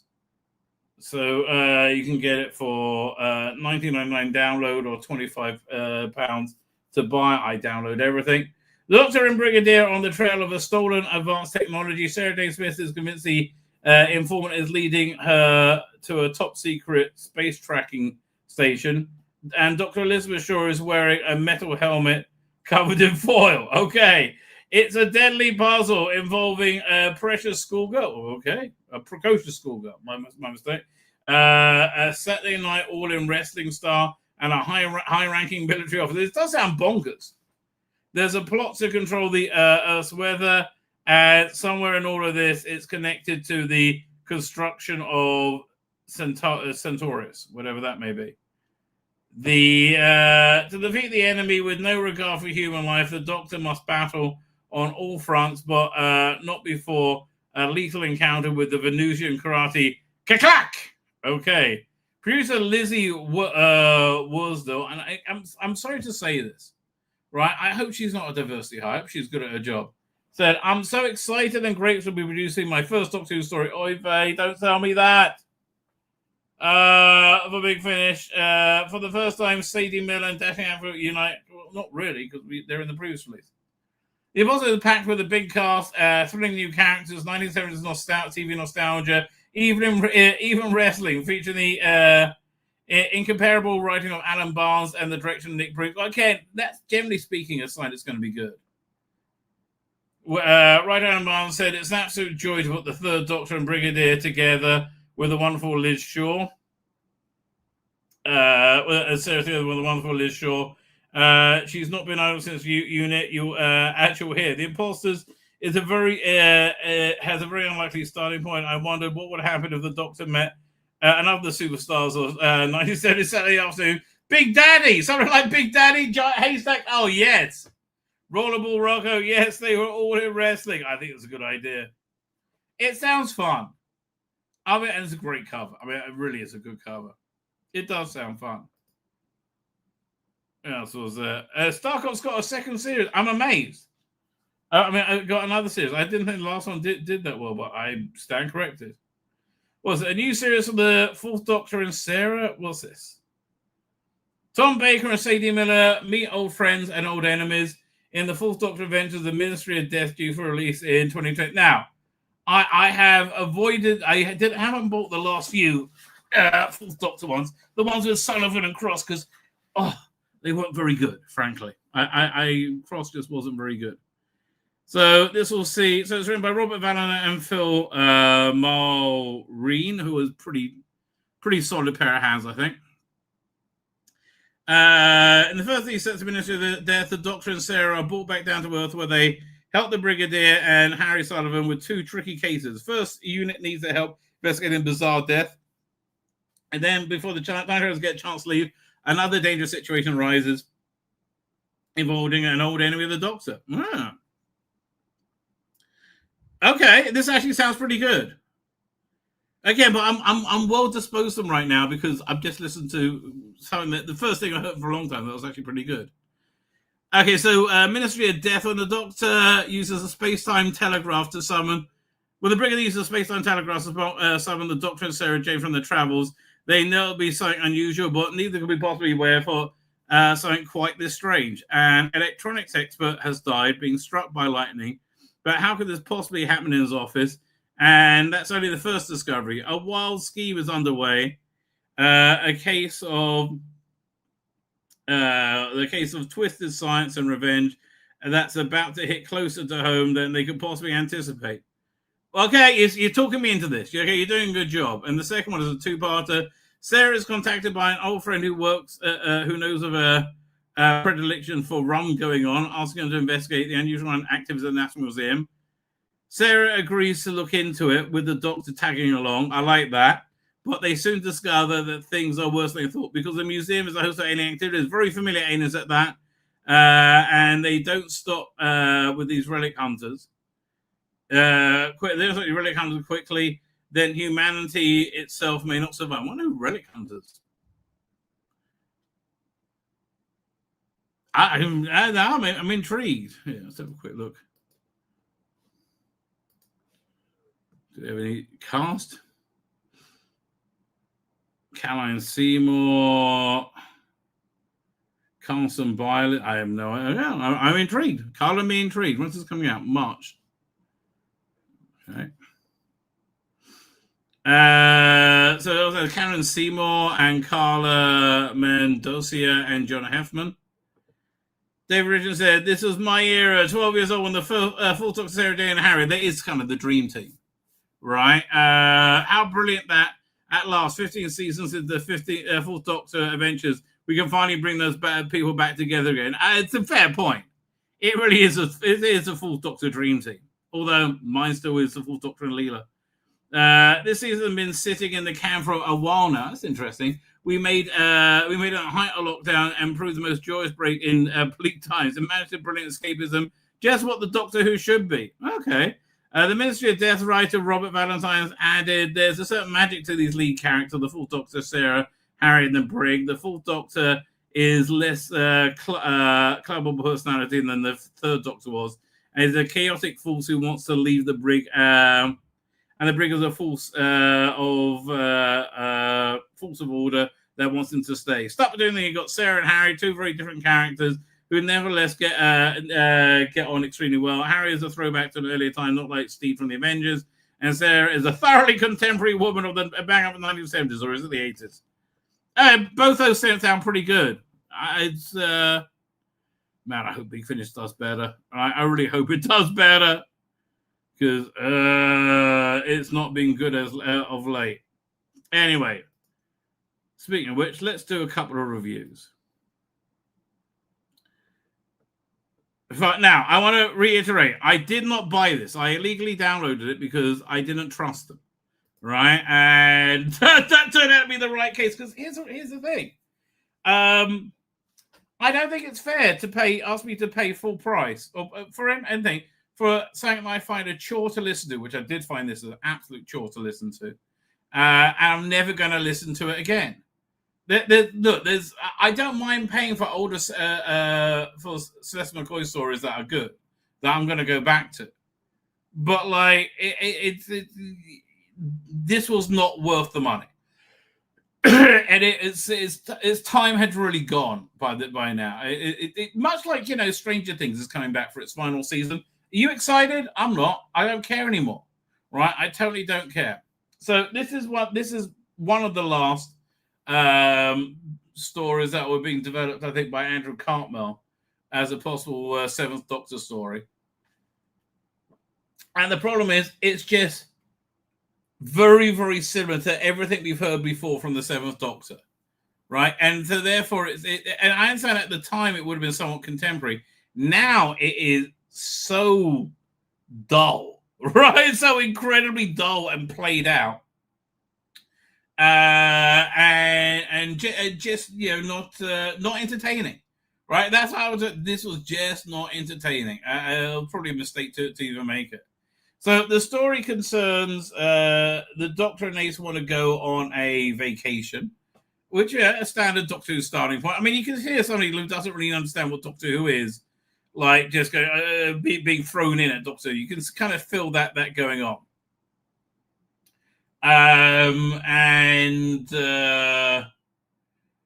So they end up in this like alien spa, and instantly there's some evil, inhuman alien behind everything that's doing something bad. And lo and behold, there's some evil alien behind everything that's doing something bad. And also it causes lots of angst and self-evaluation for Ace. And it's just, I'm sorry, its time is done. It was like,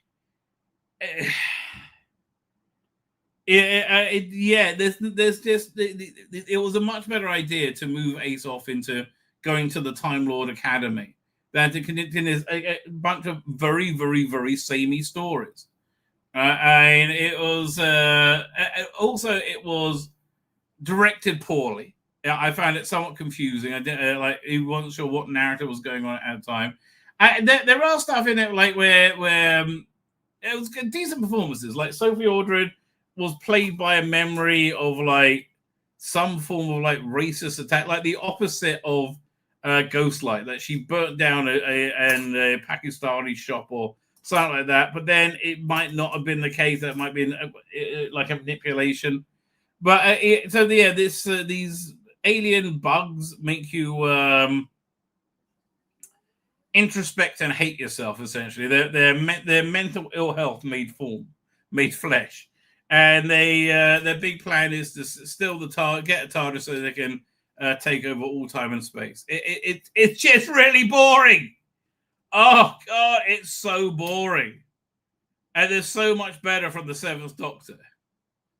I cannot recommend this at all, and like not even as a curio. Hang on. Let's just whiz through things that are better from the Seventh Doctor. It's about the same as Fearmaker, which is equally like cack. It was like cool on the edge when for the 90s. Now that was just a bit of cack. Shadow of the Scourge was quite good. I'll get that ahead of it. I love Fire and Fire. That also has more of a New Adventures type feel. Genocide Machine wasn't very good. Fires of Vulcan was excellent, but it's a different type of Doctor Who. It's with Mel. right? Colt is also very good. Bang Bang a Boom with Mel was also good. Flip Flop was really freaky. But again, it's another one with Mel. Project Lazarus is more of a Colin Baker story. Harvest Live 34. Yeah, all these things are very, very similar. Right, they are very, very similar. Then the range started going in a more interesting direction. They got Hex, and they started moving to this whole thing. Yeah, all this stuff is just very similar stuff. Very little range. This was excellent. Magic Mousetrap, freaking excellent. Right. So then this is where it started actually coming together. Over here, Seventh Doctor, Ace, and Hex. That's probably like prime Seventh Doctor from Big Finish. Then you got the other one, the Klein stuff, which is also excellent. Klein is a companion that comes from an alternate timeline in which she was a Nazi. So she's interesting and cold character. 4 Doctors. Okay, so then you got the alternate season 27, which is really let down by Beth Chalmers casting as the companion. Didn't really work. Robophobia introduced I can't remember the name of the companion. But yeah, okay, so this trilogy, Protect and Survive, Black and White, and Gods and Monsters, that is the best that Sylvester McCoy Doctor got on audio. This was also pretty good, way overpriced at $46. Are you crazy? And this was also very good. But like again, the dark brooding Doctor with an angsty Ace, it's just it's dull, right? It's dull. I will get this high science over it, or damaged goods. It's dull. I think they're probably right to do more stuff with Mel after a while. Yeah. Honestly, I don't think that Sylvester McCoy has really been the best server on audio. I'll say about 40% of his releases are good. And so, like, there was this trilogy where they brought back Mags from Happiness Pro, and you go, why? Just what? Why? Like, this was an awful trilogy. But this we're in 2020. Now we're in like the heavily in the era of woke, right? Flying Dutchman, this place was awful. And wow, look, I really can't find much to recommend in this whole time. Blimey. This was pretty good. The Once and Future, Genius for War. Yeah, The Last Day, confusing and boring. Man, Sylvester McCoy has not been so well on audio. Oh yeah. So Alexion just fits directly in, right? It's all about this. They control you with this elixir. It's a miss, everybody. Generally, it's genuinely a miss. I would say no, right? It's dull. So okay, I'm going to give it a full review, hopefully on Thursday, because I'm really enjoying it.